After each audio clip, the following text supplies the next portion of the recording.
12 Chinese nationals na umano'y sangkot sa iligal na aktibidad na aresto sa magkakahiwalay na townhouse sa Alabang. Ang mga sospek na hulihan ng iba't ibang armas. Si Isaiah Mirafuentes sa detalye.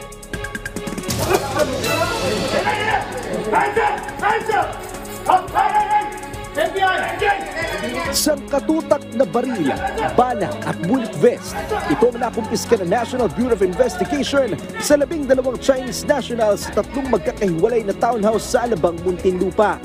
Sinalakay ng NBI ang kuta ng mga dayuhan matapos may magtimbre sa ilegal umano nilang aktibidad. Base sa investigasyon, 2 taon nang naninirahan sa mga townhouse ang mga Chinese. Nabisto rin sa lugar ang 3 sasakyan na naglalaman rin ng mga armas. Naging pahirapan ang pag-aresto sa mga suspect dahil malalaki ang katawan ng mga ito.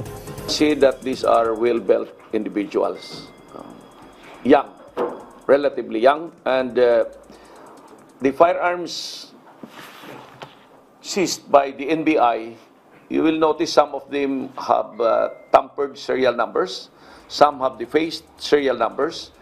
Tumanggi namang magbigay ng pahayag ang mga foreigner. Regarding this, do you have any statement about the arrest? Sir, how long have you been here in the Philippines? Inaalam ng NBI kung may military background ba ang mga dayuhan. Inimbestigahan din nila kung saan ang galing at kung saan ginagamit ang mga nasakoteng armas. We want to check kung totoo yung passport and then later on yung entries doon. But we had only this morning and later on, dinala namin sa piskal. So give us a little time, we will be able to check this. And soon as we are able to get in touch with, we already informed the embassy on the fact of the arrest. Pakikipag-ugnayan din ng NBI sa ibang ahensya tulad ng PAOK upang malaman kung nagamit ba ang mga nakumpiskang armas sa ibang mga krimen. Isaiah Mirafuentes para sa Pambansang TV sa Bagong Pilipinas.